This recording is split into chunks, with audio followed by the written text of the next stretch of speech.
నందమూరి కుటుంబం నుంచి 4వ తరం వారసుడు పరిచయం అవుతున్నాడు. ఇప్పటి వరకు కేవలం ఎన్టీఆర్ కొడుకులు మనవళ్లు మాత్రమే హీరోలయ్యారు. ఇప్పుడు ఫస్ట్ టైం ఆ కుటుంబం నుంచి మునిమనవడు హీరోగా పరిచయం అవుతున్నాడు. అతనే నందమూరి హరికృష్ణ మనవడు, స్వర్గీయ జానకిరాం తనయుడు నందమూరి తారక రామారావు. వైవిఎస్ చౌదరి ఈ కుర్రాడిని హీరోగా పరిచయం చేస్తున్నాడు. ఓపెనింగ్ కూడా గ్రాండ్ గా జరిగింది. దీనికి నందమూరి కుటుంబం నుంచి ఆయన కుమారుడు మోహన కృష్ణ హాజరు కాగా, ఎన్టీఆర్ కూతుళ్లు భువనేశ్వరి, పురంధేశ్వరి, లోకేశ్వరి ముఖ్య అతిథులుగా వచ్చారు. ఇక్కడే చాలా మందికి ఒక విషయం అర్థం కావడం లేదు.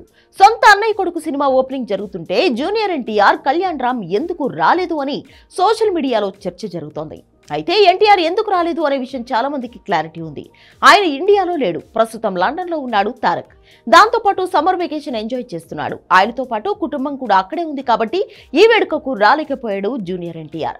సరే, తారక్ రాలేదు అంటే పర్ఫెక్ట్ రీజన్ ఉంది కాబట్టి సరిపోయింది. మరి హైదరాబాద్ లోనే ఉన్న కళ్యాణ్ రామ్ ఎందుకు ఈ వేడుకకు రాలేదు? పైగా జానకిరాం సొంత అన్నయ్య కూడా.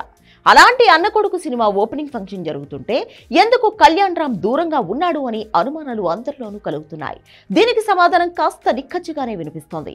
చాలా సంవత్సరాల నుంచి నందమూరి, నారా కుటుంబాల మధ్య ఒక తెలియని గ్యాప్ అయితే అలాగే ఉండిపోయింది. ముఖ్యంగా హరికృష్ణ, చంద్రబాబు నాయుడు కుటుంబం మధ్య అది స్పష్టంగా కనిపించింది.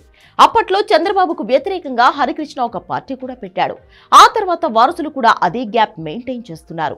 అయితే హరికృష్ణ మరణించిన తర్వాత ఆ గ్యాప్ పోయింది అని అందరూ అనుకున్నారు.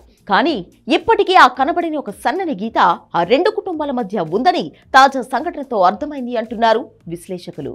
అక్కడ జరుగుతుంది సొంత అన్నయ్య కొడుకు సినిమా ఓపెనింగ్ అయినా కూడా ఉన్నది మొత్తం నందమూరి, నారా కుటుంబ సభ్యులే. ముఖ్యంగా చంద్రబాబు సతీమణి భువనేశ్వరి కూడా ఈ వేడుకకు వచ్చారు. అందుకే కళ్యాణ్ రామ్ కూడా ఈ వేడుకకు దూరంగా ఉన్నాడని తెలుస్తోంది. అయితే అక్కడికి రాకపోయినా కనీసం సోషల్ మీడియాలో ఒక ట్వీట్ వేసినా బాగుండేది అంటున్నారు అభిమానులు. ఎందుకంటే ఇప్పటికే చంద్రబాబు సహా చాలా మంది ప్రముఖులు ఎన్టీఆర్ ఎంట్రీ గురించి ట్వీట్ వేశారు. మరి సొంత అన్నయ్య కొడుకు ఎంట్రీ గురించి ఎన్టీఆర్, కళ్యాణ్ రామ్ ఎందుకు మౌనంగా ఉన్నారు అనేది అర్థం కాని విషయం.